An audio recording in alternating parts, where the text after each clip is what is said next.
Part 1, mind control. कभी तुमने notice किया है कुछ लोग बिना किए तुमसे वो करवा लेते हैं जो तुम नॉर्मली नहीं करते। तुम्हें लगता है डिसीजन तुमने लिया है, लेकिन कभी कभी उस डिसीजन के पीछे किसी और का हाथ होता है। माइंड कंट्रोल का मतलब किसी के ब्रेन को रिमोट की तरह कंट्रोल करना नहीं है। रियल लाइफ में कंप्लीट माइंड कंट्रोल पॉसिबल नहीं होता, लेकिन अटेंशन, इमोशंस, परसेप्शन और डिसीजंस को इन्फ्लुएंस किया जा सकता है। सोचो, तुम स्टडी करने बैठे हो, तुमने डिसाइड किया है कि आज 2 घंटे पढ़ोगे, तभी फोन पर नोटिफिकेशन आता है। तुम फोन उठाते हो, एक रील देखते हो, फिर दूसरी, और पता चलता है कि 40 मिनट निकल चुके हैं। क्या किसी ने तुम्हें फोर्स किया? नहीं, तुमने खुद फोन उठाया, लेकिन तुम्हारी अटेंशन इन्फ्लुएंस हुई। और साइकोलॉजी में अटेंशन बहुत पावरफुल है। जहां तुम्हारा अटेंशन जाता है वहां तुम्हारी मेंटल एनर्जी जाती है। इसी तरह अगर कोई पर्सन तुम्हें बार बार बोलता रहे तुम कैपेबल नहीं हो, तो पहली बार तुम इग्नोर कर सकते हो, लेकिन रिपीटेडली सुनने के बाद तुम खुद सोच सकते हो, मे बी सच में मेन इनफ नहीं हूँ। इसलिए हर इंफॉर्मेशन को ब्लाइंडली एक्सेप्ट मत करो, खुद से पूछो इसका एविडेंस क्या है। और सबसे इंपॉर्टेंट, अपने इमोशंस को ऑब्जर्व करो। गुस्से में डिसीजन मत लो, फियर में कमिटमेंट मत करो, डेस्पिरेशन में किसी पर डिपेंड मत हो, किसी के प्रोवोक करने पर इंस्टेंटली रिएक्ट मत करो। रिएक्शन इंस्टेंट होता है, रिस्पॉन्स कॉन्शियस। बस कुछ सेकंड्स का पॉज तुम्हें इंपल्सिव डिसीजन से बचा सकता है, क्योंकि रियल साइकोलॉजिकल स्ट्रेंथ दूसरों के माइंड को कंट्रोल करना नहीं, अपने माइंड को कंट्रोल करना है। Part 2, emotional detachment. Emotional detachment का मतलब ये नहीं है कि तुम्हें किसी की केयर करना बैंड कर देना है। इसका मतलब है फीलिंग्स को फील करो, लेकिन उनके अकॉर्डिंग ब्लाइंडली एक्ट मत करो। सोचो, तुम किसी पर्सन को मैसेज करते हो, सीन हो गया, रिप्लाई नहीं आया, 10 मिनट, 30 मिनट, 1 घंटा, अब तुम्हारा माइंड स्टोरीज बनाना स्टार्ट कर देता है। शायद वो मुझे इग्नोर कर रहा है,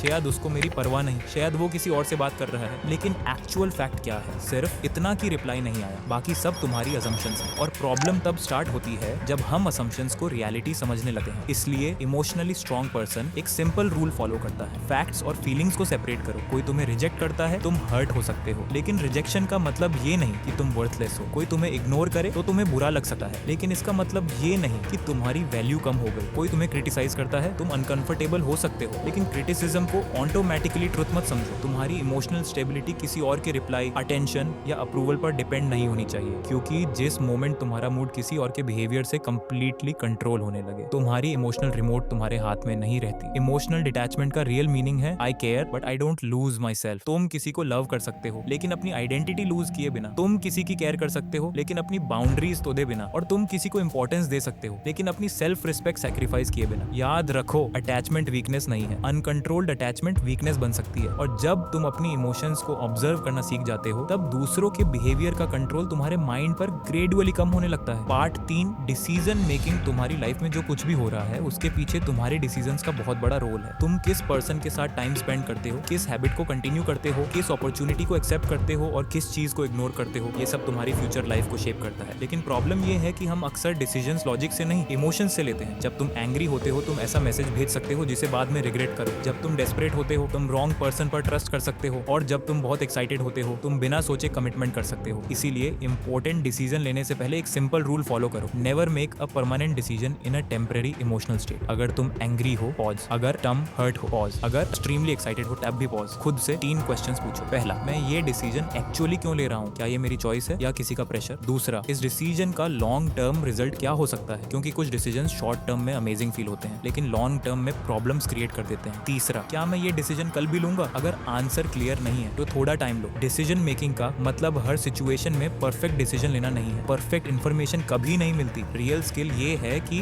अवेलेबल इन्फॉर्मेशन को समझो, इमोशंस को रिकॉग्नाइज करो और फिर कॉन्शियसली एक्शन लो। एक और डेंजरस ट्रैप है सोशल प्रेशर। सब लोग कुछ कर रहे हैं इसलिए तुम भी कर रहे हो। सब किसी ट्रेंड को फॉलो कर रहे हैं इसलिए तुम भी। सब किसी पर्सन को हेट कर रहे हैं इसलिए तुम भी। लेकिन स्ट्रॉन्ग माइंड का क्वेश्चन होता है, मैं ये क्यों कर रहा हूँ? अगर तुम्हारा आंसर सिर्फ सब कर रहे हैं तो रुक जाओ, क्योंकि तुम्हारी लाइफ का डायरेक्शन क्राउड डिसाइड नहीं करेगा, तुम्हारे डिसीजंस डिसाइड करेंगे। Part 4, the power of silence. कभी कभी तुम्हें किसी सिचुएशन को कंट्रोल करने के लिए ज्यादा बोलने की जरूरत नहीं होती। Silence itself can be powerful. Imagine करो, कोई पर्सन तुम्हें इंटेंशनली प्रोवोक कर रहा है। वो चाहता है कि तुम एंग्री हो जाओ, रिएक्ट करो और अपने इमोशंस रिवील करो। अगर तुम इंस्टेंटली रिएक्ट कर देते हो तो तुम उससे इंफॉर्मेशन दे देते हो कि तुम किस बात पर ट्रिगर होते हो। लेकिन अगर तुम पॉज करते हो, ऑब्जर्व करते हो और कामली रिस्पॉन्ड करते हो, तो सिचुएशन का कंट्रोल तुम्हारे हाथ में रह सकता है। साइलेंस का मतलब ये नहीं कि तुम हर पर्सन को इग्नोर करो, और ना ही इसका मतलब है कि साइलेंट ट्रीटमेंट देकर किसी को पनिश करो। हेल्थी साइलेंस का मतलब है पॉज, प्रोसेस, देन रिस्पॉन्ड। हर आर्ग्यूमेंट का आंसर देना जरूरी नहीं, हर एक्यूजेशन का एक्सप्लेनेशन देना जरूरी नहीं, हर पर्सन को कन्विंस करना भी जरूरी नहीं। कभी कभी तुम जितना ज्यादा एक्सप्लेन करते हो, कन्वर्सेशन उतनी ही अननेसेसरीली लॉन्ग होती जाती है। किसी ने तुम्हारे बारे में ओपिनियन बना लिया, लिया, लेट देम। किसी ने तुम्हें मिसअंडरस्टैंड किया, अगर जरूरी है तो कामली क्लैरिफाई करो, लेकिन हर पर्सन को प्रूव करने की रिस्पॉन्सिबिलिटी मत लो। साइलेंस तुम्हें एक और एडवांटेज देता है, ऑब्जर्वेशन। जब तुम कम बोलते हो तुम ज्यादा नोटिस करते हो कौन जेन्युइनली तुम्हारी बात सुन रहा है, कौन सिर्फ रिएक्शन लेने की कोशिश कर रहा है, कौन तुम्हारी बाउंड्रीज रिस्पेक्ट करता है और कौन बार बार तुम्हें प्रोवोक करता है। ये पैटर्न्स वर्ड्स से ज्यादा इंपॉर्टेंट होते हैं। इसलिए नेक्स्ट टाइम जब कोई तुम्हें अननेसेसरीली ट्रिगर करे, तुरंत रिएक्शन मत देना। एक डीप ब्रेथ लो, थोड़ा पॉज करो और खुद से पूछो, क्या इस सिचुएशन को मेरी एनर्जी देना एक्चुअली वर्थ इट है? क्योंकि हर बैटल जीतना जरूरी नहीं होता, कभी कभी बैटल से बाहर निकाल जाना ही रियल पावर होती है। Part 5, mental manipulation. Mental manipulation हमेशा ऑब्वियस नहीं होती, कभी कभी ये इतनी सटल होती है कि सामने वाला तुम्हें इन्फ्लुएंस कर रहा होता है और तुम्हें लगता है कि डिसीजन तुमने खुद लिया है। सबसे कॉमन मेथड है गिल्ट। सोचो कोई तुमसे कुछ करवाना चाहता है और तुम मना कर देते हो। वह सडनली बोलता है, fine, I thought you actually cared. अब तुम गिल्टी फील करते हो, तुम्हें लगता है शायद तुम सेल्फिश हो और इसी गिल्ट की वजह से तुम अपना डिसीजन चेंज कर देते हो। लेकिन एक बात याद रखो, किसी का डिसअपॉइंटेड होना ऑटोमेटिकली ये प्रूव नहीं करता कि तुम गलत हो। तुम्हें नो बोलने का राइट है। दूसरा मेथड है फियर और प्रेशर। अभी डिसीजन लो, ये अपॉर्चुनिटी दोबारा नहीं मिलेगी। अगर तुमने अभी नहीं किया तो सब खत्म। ऐसी सिचुएशंस में तुम्हारा माइंड लॉन्ग टर्म कॉन्सिक्वेंसेस के बजाय इमीडिएट फियर पर फोकस करने लगता है। इसलिए प्रेशर में इंपॉर्टेंट डिसीजन लेने से पहले पॉज करो। तीसरा है कंपैरिजन। उसने तुमसे ज्यादा अचीव कर लिया, सब लोग तुमसे आगे निकाल गए। कंपैरिजन तुम्हारी इनसिक्योरिटी को ट्रिगर करता है और जब इनसिक्योरिटी एक्टिव होती है तुम वैलिडेशन के लिए इंपल्सिव डिसीजंस ले सकते हो। चौथा है ब्लेम शिफ्टिंग। कोई पर्सन मिस्टेक करता है, तुम इश्यू पॉइंट आउट करते हो, लेकिन वह ओरिजिनल प्रॉब्लम डिस्कस करने के बजाय तुम्हारी पर्सनैलिटी पर अटैक करना स्टार्ट कर देता है। तुम हमेशा प्रॉब्लम क्रिएट करते हो, तुम ओवरथिंक करते हो, तुम भी परफेक्ट नहीं हो। नोटिस करो, कॉन्वर्सेशन का टॉपिक चेंज हो गया। इसलिए मैनिपुलेशन से बचने के लिए एक सिंपल रूल फॉलो करो, वर्ड्स से ज्यादा पैटर्न्स ऑब्जर्व करो। कोई क्या बोलता है इंपॉर्टेंट है, लेकिन वो बार बार क्या करता है वो और भी इंपॉर्टेंट है। मेंटली स्ट्रांग होने का मतलब हर पर्सन पर डाउट करना नहीं। It means trust carefully, observe clearly and decide consciously.